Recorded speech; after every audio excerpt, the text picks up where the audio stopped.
च्यूंटी और भेड़। एक दफा का जिक्र है कि कुछ चींटियों ने एक वीरान घर के खंडर में अपना घरौंदा बना लिया। वो एक मुद्दत से यहाँ रह रही थी।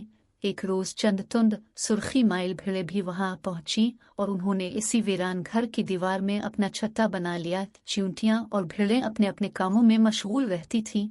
यूं इस ढुंडर में बाप माए, उनके बच्चे बच्चियां, नवासे नवासियां, पोते पोतियां और परनवासे पनवासियां एक वसी और तहदर तह घर में जिंदगी बिसर कर रहे थे।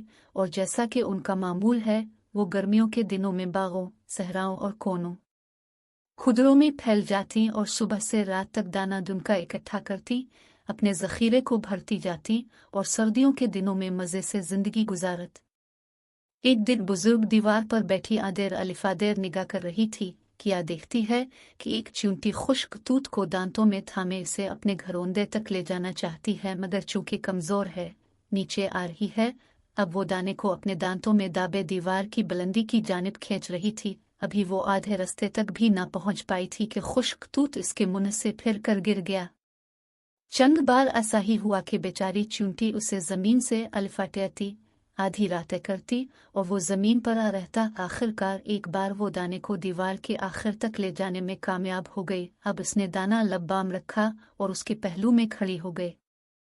थकन से चूर उसने लंबा सांस लिया और बोली, हाय अफसोस मेरे मौला, मैं तो थकन से निढाल हो गई। बुजुर्ग भेड़ जो चींटी के सब्र और हौसले पर हैरान थी, अपनी जगह से अलिफा और चींटी के पास आ बैठी और कहने लगी, माफ करना, ये तो तुम्हें यकीनन मालूम होगा कि हम हमसाए हैं और उसी दीवार के एक सुराख में रहते हैं। चींटी बोली, हाँ हाँ मुझे मालूम है, आपका शुक्रिया।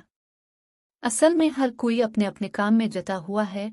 भेड़ बोली, बेशक जिंदगी है तो ये सब कुछ है, मगर ये क्या काम हुआ कि तुम चींटियां करती रहती हो? कौन सा काम? चींटी बोली, आखिर हम क्या काम करती रहती हैं कि तुम्हें अजीब लगा? भेड़ बोली, बिल्कुल बेकार। तुम्हारा काम यही तो है कि सारा साल यहाँ वहाँ से खाने के लिए दाने इकट्ठा करती हो और बड़ी दिक्कत से उन्हें खींच खानच कर अपने घरौंदे में ले जाती हो और वहाँ जखीरा कर लेती हो। मुझे हैरत होती है कि इस नन्हे से पेट के लिए तुम किस कदर हिर्स और लालच से काम लेती हो।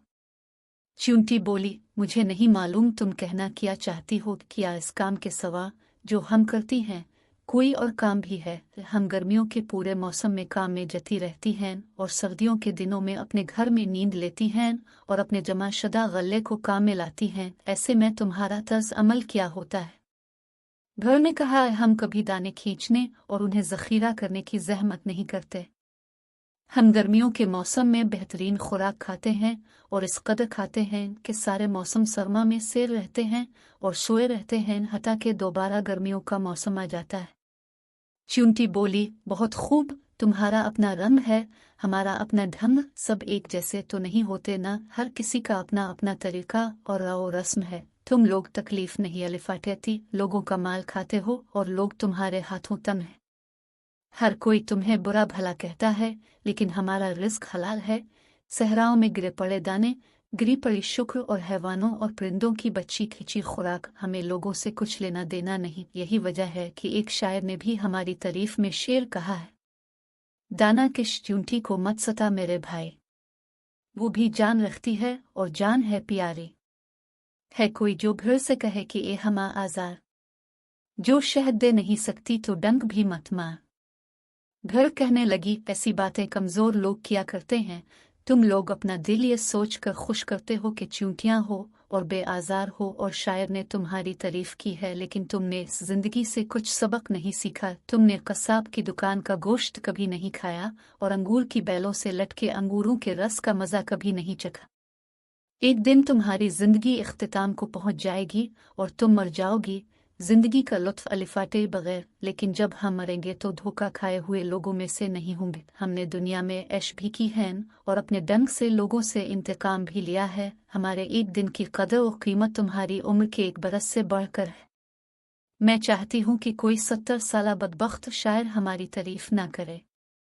चींटी ने ताज्जुब से कहा, अच्छा तो तुम लोग कसाब की दुकान का गोश्त भी खाते हो? भेड़ ने कहा, अरे वाह, अगर तुम्हें नहीं मालूम तो मेरे साथ आओ ताकि तुम्हें मालूम हो कि हम क्या क्या कारनामे करते हैं। चींटी ने कहा, तुम्हें मालूम है मैं तुम्हारे साथ परवाज नहीं कर सकती।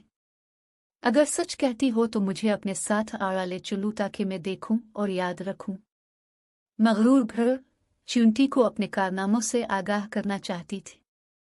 इसने च्यूंटी को अपने दांतों से पकड़ा और कस्साब की दुकान पर लाकर जमीन पर बैठा दिया और कहा, यहाँ रह और देख। फिर वो अलिफा और भीड़ की दम पर आ बैठी जिसे कस्साब ने ज़बह करके लोहे के हल्के के साथ लटका रखा था। जो ही कस्साब गोश्त लेने के लिए अलिफाटे फिर खौफ ज़दा होकर ऊपर को अलिफा कस्साब भीड़ों की रोज़ रोज़ की मुसीबत से तंग आ चुका था। उसने अपना बगुद्दा अलिफाटे आलिफ और भीड़ के जिस्म पर कुछ इस तरह मारा कि कई भीड़ें ज़र्ब खाकर मर गई और कई नीम जान होकर जमीन पर गिर गई।